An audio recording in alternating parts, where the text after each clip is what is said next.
Hello there, commanders, and welcome to another Total War Arena News update. So just earlier today, I've released a video going through the glimpse of the patch notes and said, like, I hope those aren't full patch notes. And well, they weren't. These are the full patch notes. Total War Arena version 33690, that's a very weird number for a patch, but whatever. Version update log. Essentially patch notes. New features. Quick battle command. Was that already a thing? I mean, it was a thing, but it looked differently, so I guess they just updated the look. Now we can use the shortcut command function on units on units themselves. Oh, okay. That's interesting. Can you use it on enemy units? Like, yo, attack this guy? That would be cool.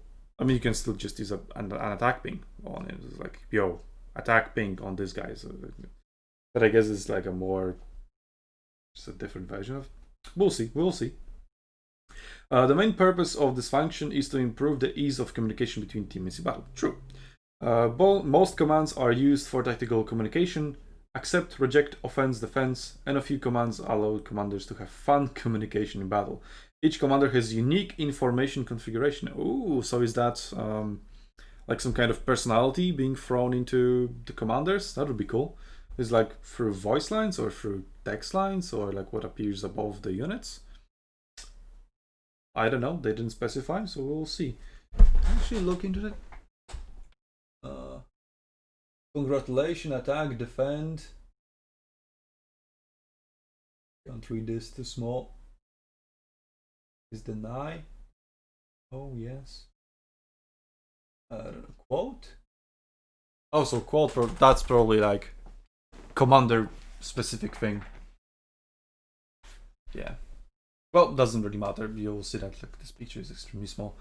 Shortcut menu will be displayed in the form of a roulette wheel as shown below. Yeah, we already had something like that. I guess this is the upgraded version, or just another version of it. Like this, there will be both, but I doubt that. So this probably just replace the previous one. When using shortcut commands, the following content will appear in the game. Display a text bubble on the target unit, commander voice. I guess that answers my questions. They're both commander voice and yeah, I really like that.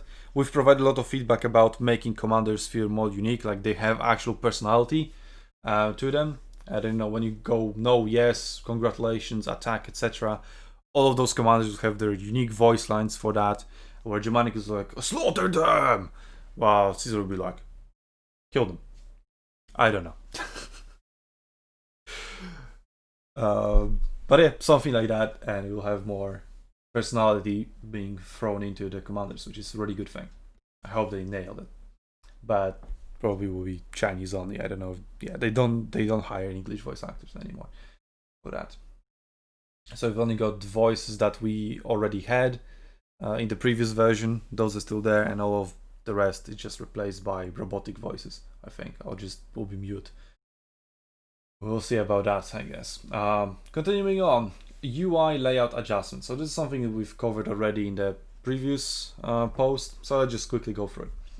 The home button is replaced with Total War. The logo of the player's personal information button is displayed in the upper right corner of the main page as an avatar. So now you have an avatar for yourself, I guess. So there's that, and that's where you go to your profile and check your stats. So this is your avatar. Added army tab button on the main page. Unit selection, unit and commander technology tree, commander skill upgrades are all merged under the new army tab. Added teach button on the main page. Social functions and battle replays have been merged under the social button. Contains friends, squad, live broadcast, and battle playback. Please remove this bullshit. Please really remove it. It doesn't serve any purpose. And it just allows people to snipe each other's games, telling enemy positions to each other, where the stakes are placed, etc. This is really fucking bad idea. Please remove it. It doesn't really add anything good to the game other than just malicious sniping. Added shop button on the main page. Okay, that's it. Novice guidance and combat teaching. Guidance information page. Added teaching tab on the homepage. Now you can enter the basic teaching process Again, through the basic operations under the teaching tab and click the Start Novice Tutorial button. Simultaneous display of mode rules, field of view control and key information on the right. The advanced teaching button will show more detailed information about the new mode. This is essentially all the tips, probably it's all the tips that you get before the game. So when you're in matchmaking, and depending on what units and commanders you've selected, you get tailored just tips and tricks displaying in the middle of your screen, just like here, right? And then they just rotate on every few seconds. So now all of that you can access just through this tab. That's what I think it is. Because, well, that's exactly what it looks like. That's already in the game just before the matchmaking or during matchmaking. And now we can access all of them at any point in time. Maybe there are some new tips and tricks in there as well, but we'll see. We'll see. Game mode balance. Okay, now this is the meat and potatoes of this update. Robot battle settings. Okay. In order to further improve the game experience, we lower the overall difficulty of AI in Battle with Robots again.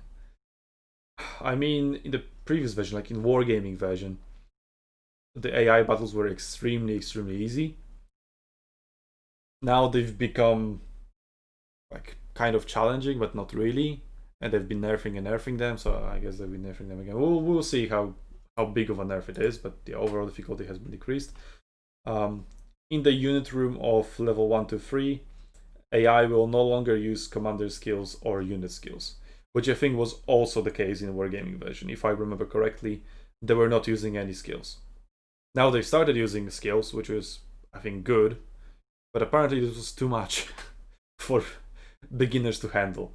And I mean, there is one thing, like, you can look at AI, what it does, and then try to learn from it. But if AI doesn't do anything other than right-clicking, then, well, you can't really learn from AI. Well, you can just... I mean, it's just an easy dummy that will not hit you back. That's essentially it.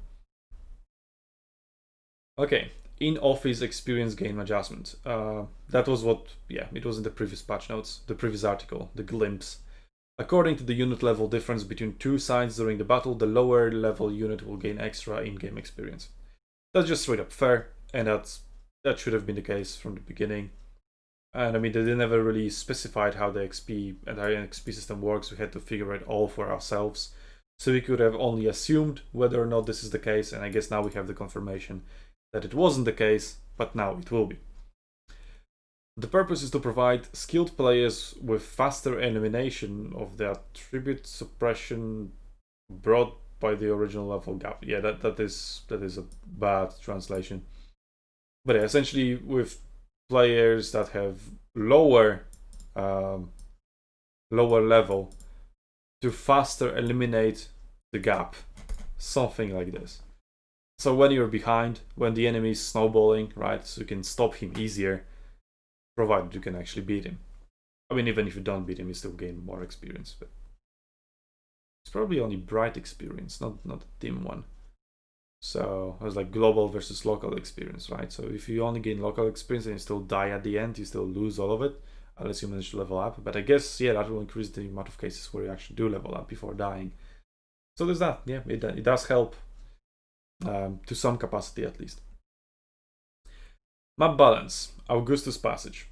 Yeah, that was also covered in the previous article. The base supply points are too close, so that some remote units, remote is range units, I think, can stand at one of the supply points and directly attack the enemy units at the other supply point. This has an impact on the mobility of units in combat, as long-range troops may prevent the supply of enemy units. I mean, it depends when they put it. Yeah, they put it just further back. There's no way you can shoot it from like behind that building, which is like now the opposite sides of. I'm still overall not a fan of Augustus Passage overall design. It's asymmetric, and I mean, and therefore is bad. I mean, you can have an asymmetric map that is fair, but this one just straight up isn't. It's too asymmetric, and the asymmetric designs just haven't been working out for the low arena, nor has really the symmetric designs been really working out either. But that's a separate video about how maps are kind of bad in the low arena. Okay, continuing on, unit balance of arms. Light artillery unit. That was also covered in the previous article. Okay. In the second technical test, we found that the artillery units need to be further adjusted to reduce possible friendly damage. Apparently, Chinese players also hate friendly fire. Wow. Slightly increase the firing position of all light guns. This adjustment is to ensure that light artillery fires at close range without causing damage to friendly forces as much as possible. I'm not sure if I'm a fan of that, but okay. If not handled properly, light artillery units will still cause friendly damage. Yeah, but much less. Reduce the height of the roadblock by 50%. After the adjustment, can ensure that the light artillery can fire normally without affecting the defense effect. So it still blocks the enemies from moving through it. It doesn't prevent light artillery from shooting when it is placed directly behind it. And I guess the same goes for slingers and archers. But if it's lower, it will also block less incoming enemy missiles, which would usually be lobbed anyway and go over the barricade. But there's that. Maybe if it's slingers, then it would have blocked more. So you're kind of sacrificing the defense effect as well. Unless they've just done it like cheating, and when you shoot through it from very close, you go through it with your missiles, but when you shoot it from afar, it still has the same hitbox, which would be weird, but I guess you can do it. It's a game after all. But it would be counterintuitive, so please don't do that. Please not let it be the case. Continuing on. The current forest debuff effect on light artillery units is too strong. Add a new terrain effect, Judgment Group. In short, all light artillery and other ranged units, so archers, slingers, javelins, and I guess heavy artillery, maybe, will be punished by the same debuff effect, but the degree will be lower. I mean, there are two types, right? Because when you're in a forest, but there's also like dense forest and light forest. But when you're in a forest, you have debuffs as a ranged unit, and probably light artillery unit as well, right? You have debuff to your range and debuff to your damage, also speed and all this stuff. But there is also a second way, it's just the arrows get blocked by the trees. I mean, that's pretty fair, right? So I think what they're talking about here is lowering the impact of the trees actually blocking the missiles, not the debuffs that you get while you're in a forest. Otherwise, I would have worded it differently, but it may be just a translation issue. Maybe I am just talking out of my ass, but that's what I think. Since light artillery units needed to enter a specific position on the battlefield to be effective, we believe that in all terrains they should be more flexible. Hey, more flexible artillery. That's all. That's what we needed, right? Yeah. I mean, yeah, light artillery was kind of in a shit spot, somewhat, and they still do like really decent damage. But the fact that they cannot shoot unless they're in a very, very good position, there are only very few positions from which they can shoot. And since now the battlefield is a complete chaos because of the respawns, then I guess it is somewhat justified. We'll see how that plays out in practice. All artillery units. When facing other long-range units, the survivability of artillery is too low. Except it can just run away. The edges can chase usually. When being attacked by other remote units without shields, the probability of blocking arrows is increased from 1% to 10% of 13%. I mean, 10% and 13% is still extremely low, so the archers and other range units will still be able to deal with them quite easily. The problem is that the heavy artillery piece in front of them, that shit is blocking all the arrows anyway, and barely anything is reaching the crew. So we need to run around and fight an angle, but then, surprise, surprise, you can just turn and, yeah, give the protection of the heavy artillery piece in front of it. So that's kind of bullshit. And it's undestructible by arrows, which they removed in between Steam and Wargaming, but in Wargaming they also allowed you to repair, so that the problem was... I think they changed it in Steam as well. Because I remember back on Steam, at the very beginning, you could destroy artillery pieces with just arrows and slinger stones and javelins and whatnot. Now, I mean, later on in Steam, that was removed.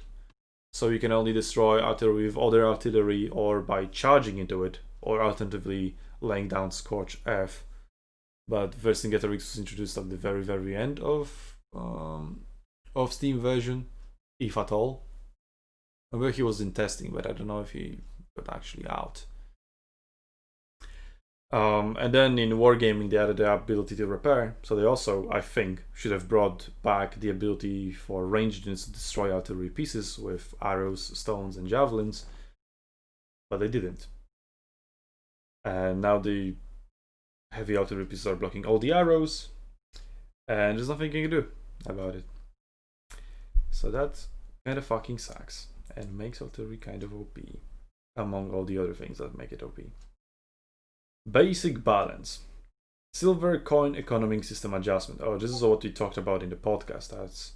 That the silver, you just swim in a shit ton of silver. And there's nothing to do with that silver. So I guess they're trying to adjust that. Decrease the output speed of silver coins in battle to match the calculation rules of the current game mode. Yeah, like you don't suffer pretty much any replenishment costs. And you literally just, swim in silver even more than you did in Wargaming version. The purpose is to prevent excessive inflation of the silver coin system in the account. Yep. This adjustment will not overly affect the game growth line. Which I hope it's true. Because nobody wants to be like, oh, I have enough XP for this unit. Or enough enough XP for this piece of equipment. But I don't have enough silver. God damn it, I need to buy a premium unit to grind more silver, a premium account. No. Yeah, nobody likes that. People just want premium account to grind XP faster. Nobody really wants to be like, oh shit, I need more silver. Nobody likes that. Please don't do that. So yeah, hopefully it will not overly affect. It shouldn't affect at all, to be honest with you. Let's go further. We'll see in practice how it turns out. Combat performance gains. After we have collected a large number of statistical data on the player's combat performance, in the new version we will judge the combat revenue based on the game performance. Yeah, I think that's what I've noticed, that no matter if you did like absolute shit or if you carried the game on your own, the rewards are pretty much always all the same. So now your performance will actually matter more. And if you suck, then you don't get anything. And if you are awesome, then you get more. There we go. Straightforward. Shop. In order to improve the ease of displaying and purchasing paid products in the game, we have added a store page in the game. At the same time, we retain the purchase method of the previous product. For example, you can still buy gold coin units in a technology tree interface. The new store page integrates the previously existing purchase page and adds a new page. Gold coin purchase, improvement premium account, new commander, new gold coin unit, retype, free experience value conversion. So essentially, you can do everything from this tab, essentially. Unless there will be some deals later on, like, buy a package, a bundle or something. So I don't know if it will be put in there, but I think they just should do it when something like that happens. Gold coin purchase in the shop. At the main channel for buying gold coins with real money in the game. Click buy gold coins button, the NetEase platform store will pop up and display a list of products. I mean, that doesn't really concern us because I don't think any Western players will be buying that for Chinese money, but hey, there may be some whales that will do it anyway. And I don't really know what message it sends, because you can say like, hey, the West, I mean, it will be the case no matter what, right? They can compare the statistics between the Western players and the Chinese players, and they'll figure out like, well, there's still a lot of Western players playing the game, but the percentage of Western players buying gold and other premium features is much, much lower than it is amongst Chinese.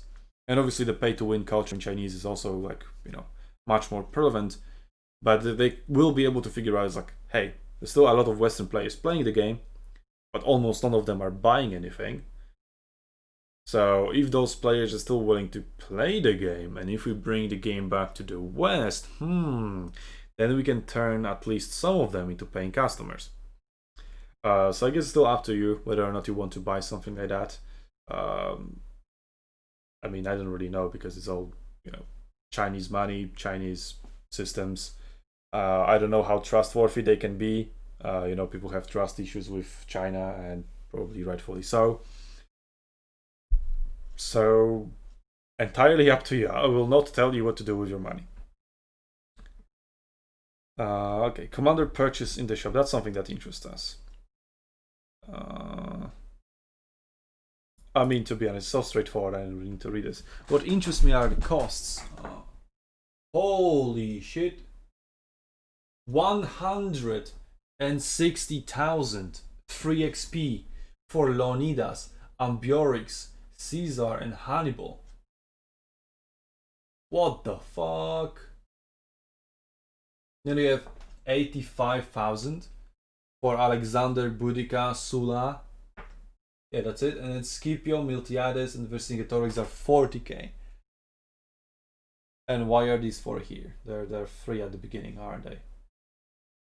Well, I guess they're still there for the sake of it. I mean, you started them, so you have them from the beginning. Unless you don't, but then how do you play the game? But yeah, they've increased the prices a lot. And that's just to make gold more valuable, but for all those players that do not have gold, you will see a shit ton of Germanicus cavalry, a shit ton of Germanicus javelins, a shit ton of Kenane hoplites, because, well, if you want to play hoplites, you need Leonidas or you need Miltiades. That's it.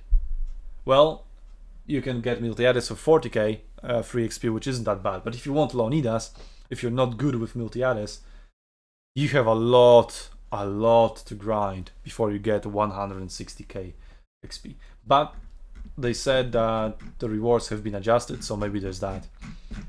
But overall, I will want to play Caesar javelins, obviously. I'm not going to play Germanicus javelins.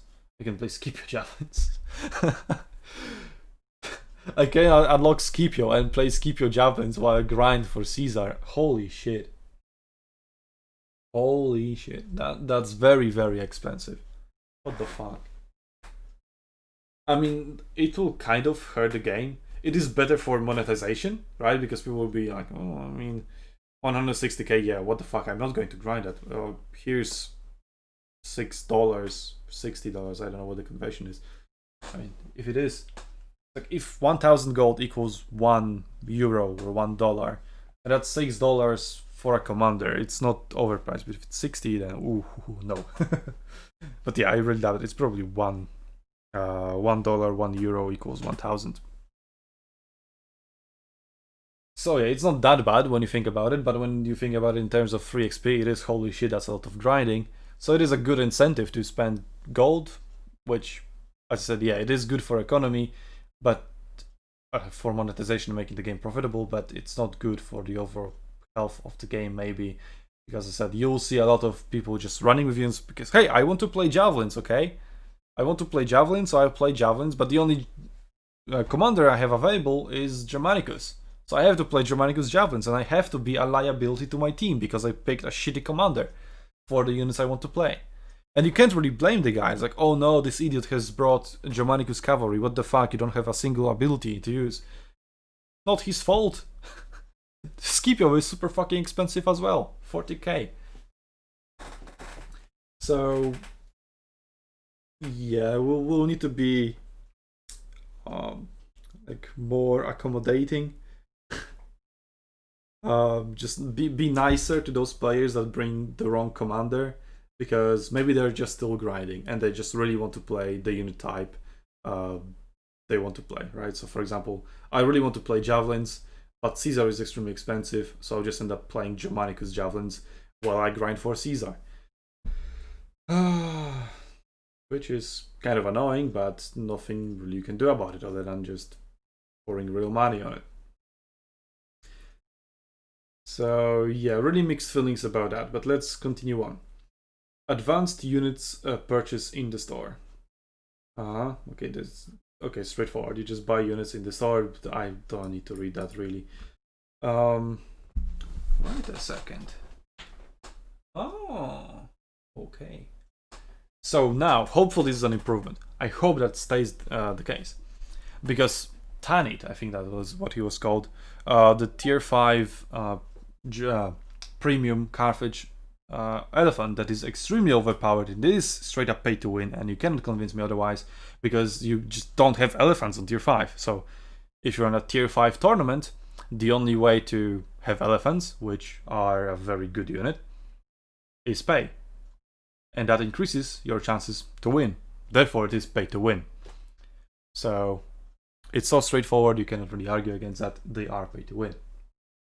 And we've actually been in a tournament, in a tier 5 tournament, when the enemy side had access to elephants, and we didn't, because it was an A tournament, and we didn't have any accounts, and you couldn't have purchased the elephant, even if you wanted to, because it was a time limited deal, which is the worst thing you can absolutely do. It is a predatory monetization tactic, which hopefully they will now shy away from, CA. I'm already warning you here. So yeah, while the elephant is still pay to win, at least now you can buy him at any time, and if you actually want to pay to win, you can. Right? Because previously, well, I would really like to pay for an elephant to win in this tournament, but I then can't. But the enemy team has bought that elephant earlier on when it was on a deal, when it was on sale, and now the enemy team has advantage over me. That's not cool. I mean, not pay to win is not cool in the first place, and the premium units should have been banned in the tournament, but they weren't. So there we go. You can always fix the tournament issue with just banning premium units, right? But it doesn't really fix the random queue issue, or possibly ranked queue in the future where it's only one tier. Imagine ranked queue on tier 5, or how it used to be on tier 7 when there are also tier 7 elephants that are very much pay to win, because they're just straight up better than tier 7 tech tree elephants. So that is somewhat an improvement, because now the units are actually available at any point in time, which is good, and please let it stay that way. All the units, all premium units that are in the game should be always available for purchase for gold. That's how it should be, that's how it should stay. So CA, please keep it that way. Or I guess NetEase in this case, because they're the ones running the monetization thingy. But I guess CA still has things to say in that regard. And on top of that, then start removing pay to win units. I don't know, just introduce a tech tree tier 5 elephant, and then there we go, problem fixed. But then your pay to win tier 5 elephant becomes, less desirable for purchase. But hey, you either succumb to pay to win, or you're a god company. Pick one. Free experience conversion in the store. Works exactly the same as it was previously. Decorations in the shop. So now we have avatars. Straightforward. Avatar in the top right corner. I guess now that's the answer. That was the avatar that we are getting for signing up to the game. If you remember one of the previous videos that I released yesterday, I believe. It was yesterday, I think. And then you can buy for, is it 300? I think it is 300, might be 500, I don't know. The picture is so fucking small, it's so hard to see. So we have 300 or 500 gold for an avatar. Doesn't seem too expensive, but it's kind of pointless. But it's customization. If you want your little avatar in the top right corner to look cool, there we go. Chill out, 30 cents, I guess. Decorations, whole background. The lobby background cannot be, same as before as well. Oh, and the price has increased. It was like a few hundred back in the day, I think. Maybe up to 1,000 for some other scenes, but now it is all 3,500. Which is a little bit on the expensive end for just a cosmetic feature. Right? This is like nothing gameplay related at all. It's just what you look at while you're in the main menu. So kind of on the expensive side, but hey, I'm not the one to really set the prices here. For me it is expensive. For other people maybe it won't be expensive, but I don't think I'll be buying that for such a price unless there's a scene that I really absolutely adore. But at the moment, not really.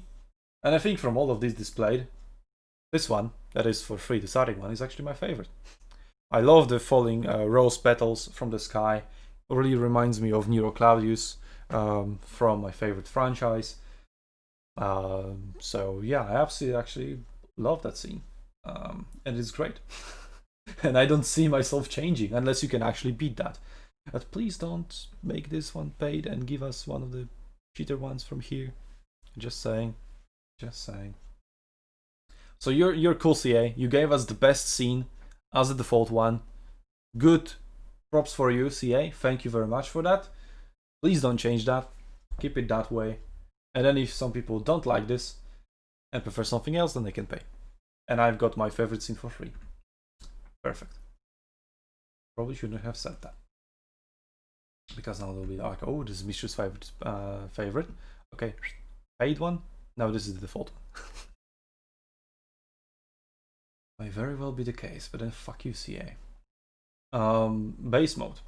When friendly players are resurrected, supply, retreated in battle, the current status will be correspondingly displayed on the player's information list on the left side of the HUD. Good. Add.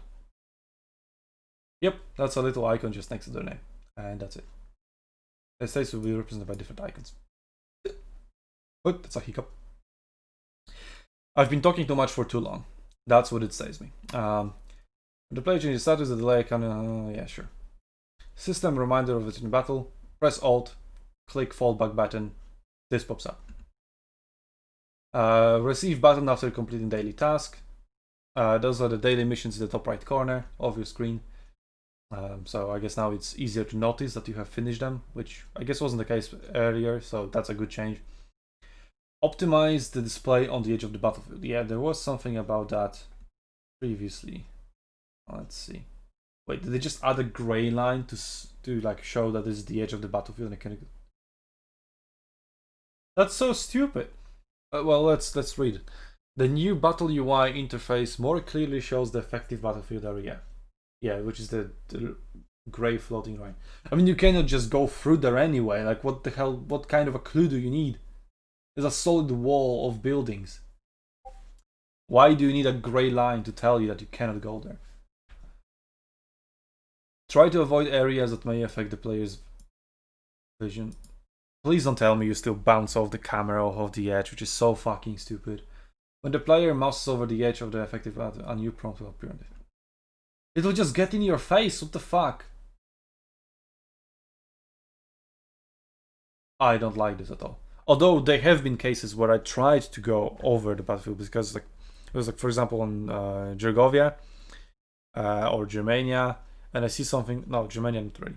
Gergovia, right? And I see, oh, there's an artillery on the cliff there. So I click, and I accidentally click on the cliff that is behind the battlefield, like behind the boundaries of the battlefield, and my unit doesn't go there. Like, oh, okay, it's the cliff one tier below. I've quickly realized and corrected my mistake, so I guess that would help maybe in that regard, but other than that, probably will mostly be annoying, depending on how the prompt will look like and how it will be implemented. If it's right next to your mouse cursor, then it's fine, I guess. But what I hate is that when you click on an unreachable terrain, such as just a rock or a building that is within the boundaries, obviously, right, and then your unit doesn't go like the nearest location to that. It's like, oh, why is my unit not moving? Why is it not dodging? It's like a split-second decision, but yeah, the answer to that is just get good, Mr. Stop complaining, right? Stop clicking on buildings and click on an actual road, you noob. So there's that. Statistics of the battle results breakdown of reward details. In order to more clearly show the bonuses brought by advanced accounts, premium accounts, and advanced units, the details of reward obtained through battles have been broken down into more items, showing the following figure. Is that exactly the same as it was before, or am I blind? I think it is all exactly the same. And silver gain is now, yeah, it is much more shit now. And if because the equipment costs like several thousands of silver, which means that you may actually be in a position where you have the equipment unlocked, you have all the XP required, but you don't have silver for it. I hope it doesn't become the case. I hope this is better. We'll see. We'll need to see in the battle itself, in the game itself, see what kind of rewards we're getting per battle, how much silver. But it doesn't look good at the moment. So hopefully they're not going the wargaming route in here, where not the XP is your bottleneck, but the actual silver. This is the worst feeling you can have. It's like, oh, I have unlocked this ship, I have unlocked this tank, I have unlocked this unit, this piece of equipment, but I don't have silver for it. Okay, bug fixes, combat related. Fix the wrong time displayed when playing battle replay. Fix an issue when clicking out button during battle would cause errors in the whatever. Phase 1 is incorrectly displayed. So what? Fix an issue where multiple delay icons would be displayed as. Is it cooldown? Repair the abnormal skill of spear infantry. The activation of some spear infantry skills will cause the unit's turning speed to exceed the limit. Didn't know that was the case, but okay. Fix the problem that the client will crash if stopping the operation for too long in the novice guide. Okay, straightforward. Fix the problem of an abnormal display of shortcut command roulette, which is something they are introducing in this patch. So how is that a bug fix? But okay. Main page. Fix the issue that could not join again after leaving the private room. Do I really need to read that? I mean, you can just pause the video and read that for yourself. It's just stupid bug fixes. But yeah, there were a lot of bugs in the main menu, and I guess a lot of them are being addressed, so it's good. Order. Fix the issue that commander could not be purchased after using the commander token. It's just more main menu bugs. Okay, so that is it for this video. I don't really know what to think of this patch notes. More artillery buffs. This is a cool feature. Cool feature. Balance. AI. Nobody really cares. It's easier now. So meh. This is a good change. I like this one. Passage of Augustus is just overall bad map, so it needs a rework, and adjusting the base spawn points won't help it. It just needs an overall rework, make it symmetric, make the spawns symmetric, or if you want asymmetric spawns and have a symmetric map, but asymmetric spawns on an asymmetric map don't work. It's just straight up unfair for one of the teams. It's a shit design, so please fix it. I mean, pick one, either asymmetric map or asymmetric spawns. You cannot have both, otherwise the balance goes out of the window. That is the short version of it. Unit balance, buffs to light artillery. I'm neutral towards that, not overly excited, let's say. Heavy artillery buffs, fuck heavy artillery, you know my stance on that. Silver, kind of worrying. This, a good change. If you carry, you get more silver, more XP. You get what you deserve, essentially. If you suck, you get less, which sucks for you. Sometimes it's not the player's fault, sometimes it's the team's fault. You just want to play archers, but nobody protects you. Everybody shoves you a middle finger up your ass, and it's just not a pleasant experience for anybody. But I guess then the melee is like, I lost this battle because my range player was a noob. No, you were the noob who didn't protect your range player, and that's why you lost. But it's such a long way from realizing that for most players. Like, oh, I'm here on the top of the scoreboard. I carried. I went into melee and pressed vengeance. I'm such a good player. Why this archer player didn't carry? What a fucking noob. I lost because of him. Yeah, sure, bro. But yeah, overall a good change. Sucks for range players. Like, really sucks for range players that rely on their teammates. Shop, straightforward, neutral towards it. I mean, obviously it's closed beta, right? Not any more pioneer testing. So just all the purchase features. Not overly a fan. I mean, I do understand you want people to buy these commanders with gold. You want money. You're a company. Yeah, sure. But the free XP costs might just be too high for some people, and if you lose a customer because like I don't want to pay that much money for a commander and I don't want to grind that much free XP for a commander, fuck your game, I'm leaving. This may be the case. You need to be wary of that CA and adjust the prices accordingly. So just prepare for that. Maybe for Chinese market it's okay. Maybe you've done the research. I don't know. For me, I think it's a little bit too high. It's too much grinding and too much of an incentive to buy for gold, and it just feels as if you're forced to buy these commanders for gold, which when you make people feel as if they're forced to buy something to enjoy the game, that's when they leave. So that's a warning here once you bring the game back to the West. And well, you can rip off the Chinese players as much as you want if you ask me, get the revenue there and then make it a good game for the West. That's kind of selfish of me, but hey, you Chinese players, you kind of brought it upon yourselves on your own. 3 minutes, if they're all available always, no matter what, for purchase in 4 gold inside the game, that's perfect. Please keep it that way. And then all you need to do is remove the pay-to-win units, such as the tier 5 elephant, tier 7 elephant, tier 5 Sarmatian Lancers, tier 6 Murmillo Gladiators, and many others. Myrmidons come to mind, for example. And yeah, the list goes on, but that's not what the video is about. Free conversion is the same. New things, cool. Old thing, thank you for giving me that. You're cool, CA. The price might be a little bit too high, but I'm not the one to judge. I mean, I am the one to judge, I'm the customer. So fuck you, the price is too high. At least for me, personally.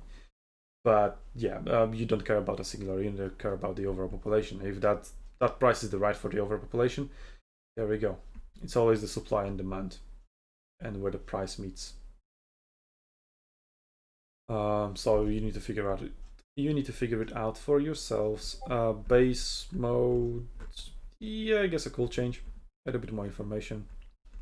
Yep, cool. Meh, very meh.